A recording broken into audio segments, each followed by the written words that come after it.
Scott, that was a lengthy journey that you guys had to go through on Friday and on Saturday. Another massive moment of frustration, I guess. Yeah, I think it's just another obstacle that we've got to overcome in our quest. So it is what it is. There's nothing we can do about it. Unfortunate, we'd gone up there prepared. We were looking forward to the game, and then we got the call Saturday morning saying that some of the roof of a stand had been ripped away because of the storm, and they deemed it unsafe for the supporters. We had to round the troops up and get on the coach and come back down quickly.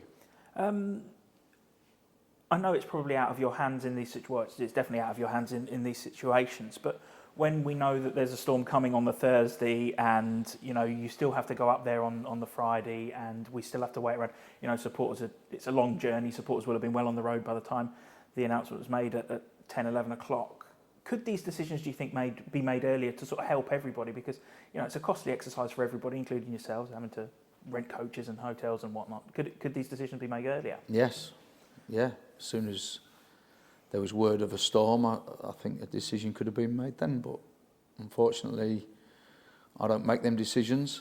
Somebody else does. But it is what it is. Like I say, it's just another obstacle in the way of what we're trying to do. So, we're not going to sit here and moan about it. We just get on with it and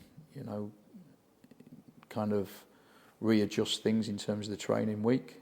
And now we look forward to another game. So it's out the way now. It's gone and it's history. We've got to look forward.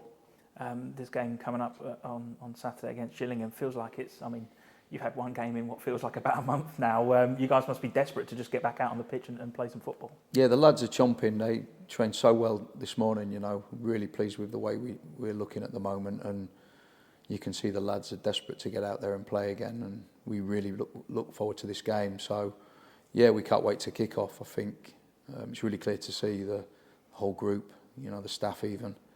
We're on the starting blocks ready to go.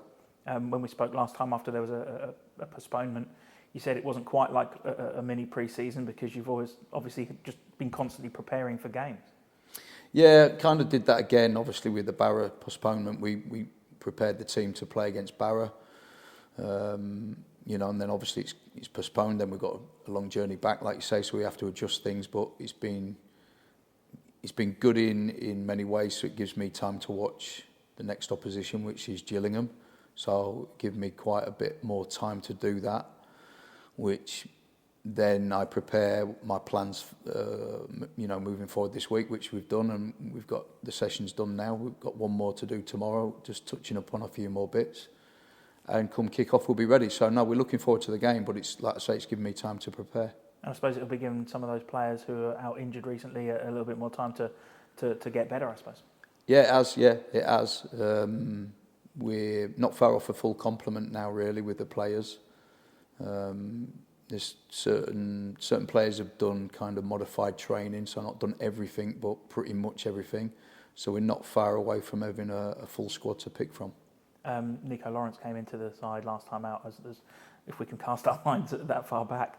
And again, looks like he hasn't missed a beat. But I suppose when he's been out as long as he had been, coming back in, you want him to play regular, consistent games. Yeah, I do, and I think he does as well. I think it's been frustrating for him. I think he's got a target in his mind of what he wants to play this season, and he's really hungry to do that, as we are as well. We think he's a very good player. He defends really well. He's aggressive. He's a big, strong, powerful boy. He can run, and he's very, very good on the ball. So he's a big player for us. We want him on the pitch. So we've got to kind of monitor him and not push him too much, so he goes missing again. In terms of injury. So yeah, somebody we're keen to keep on the pitch. But like I say, we might have to modify bits and pieces in training just to make sure that happens. And not that we're saying he was a direct link to the clean sheet that you kept, but it was fitting that he come in and you keep a clean sheet, and that's something else that's now out of your mind. You don't have to. Well, I say you'd have to worry about getting more clean sheets, but the first one is finally over with. Yeah, I think a lot of credit's got to go to the whole team for that. We defend really well from the front. The front lads really press well and defend well from the front, and the back lads defend, and midfield players kind of run really hard and do their jobs as well from a defensive point of view, and obviously the goalkeeper. So everybody against Chesterfield was involved in that. Bearing in mind Chesterfield were the second highest goal scoring team at the time in the division, so it was a tough ask to get a clean sheet against them, but really proud of how we did it. A Manager of the Month nomination for yourself, a Player of the Month nomination for Alex Gilby as well. It shows in these nominations alone that you're making progress and you're going in the right direction. Yeah, I suppose it does. I suppose it does. I've not won one yet. I've probably been nominated 4 or 5 times but never won one, but it doesn't matter. It's more about what the end goal is, and the end goal is to get promoted. Yeah, I was going to say, did it matter last year if you ended up promoted? Not, of course not. No, it's not about me picking up accolades and awards or anything. It's not about me at all. It's about, and by the way, if I did win it, it would be down to a lot more people than just me, let me tell you, So, but always nice to be nominated for sure. But yeah, our focus is firmly on Saturday, which is obviously the most important because it's the next game. I feel we talk about Alex Gilby an awful lot, given that, he's your top scorer and he's come on leaps and bounds, I think, in the last 18 months at the club, but he's been massive for you since you've come in. Yeah, been outstanding. I've said about this in a few different kind of press things that I've done, that he's been outstanding, not just on the pitch but off the pitch as well, in the dressing room. He's a real leader, a real good captain, and leads by example, and you can see by his running stats how hard he works. But he's a great lad as well. I think he's a real likeable lad. But yeah, I think he's been amazing for us this season.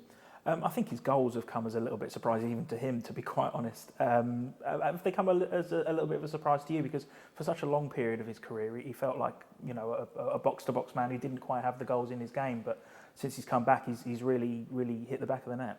It doesn't surprise me, because I think he's got that within his game. I think we're not a team that cross the ball loads, but what we do is we wait until we get ourselves in a better position to cross. So there might be very minimal crosses, but the crosses that we do put in have got more quality. So it's more about quality than quantity. And we work extremely hard on timing of runs from them number 10 positions, and he's arrived in the box almost perfectly on a number of occasions, and he can finish, he can score with his head, and yeah, I think he's gonna run close to probably being the top goal scorer this season.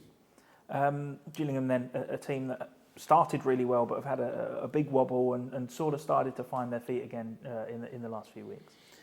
Yeah, they have. Yeah, kind of hard in many ways to analyse based on the fact that they've changed their shape quite a bit. Played a back 4 last week. Played a back 4 the game before that, but I've played a back 5 as well. So it's really hard to kind of understand what they'll come here with. So again, hard for preparation, but also good that we can focus on ourselves a little bit more. When you're not sure what the opposition is going to do, you can focus on yourselves a bit more. So we've done a lot of that this week, which has helped us. But yeah, a bit indifferent with their results. They had a good result, obviously, Saturday against Salford, won the game 1-0, and obviously against tough opposition in Salford. And so they'll come here with their tails a little bit up, obviously coming off the back of a good win. We know they've got good players. They've got good players, so we've got to be at our very best in order for us to get anything from the game again. And you kind of know what you're going to get with Gillingham for years. They've kind of prided themselves on their style of football. Yeah, but we just got to focus on us. We've got to focus on us and hope our style outweighs theirs, and play really well and enjoy the game, and hopefully we score some goals and win the game. And finally, the club are going to be visiting the children's ward at Milton Keynes Hospital. It's a very humbling time, isn't it, when you go into those sorts of scenarios, especially with young children. But you know, it's important, isn't it, for the club, the players to be going to do these things. Now, I'm big on things like this, you know. I think it's brilliant for myself and the players to go and visit the children especially, and ill people in general, you know, at the hospital, because, you know, I think we have to try and make that connection to the community. I think it's important that we do that, and certainly going to a hospital around this time of year is a really good thing to do, so I'm actually looking forward to it.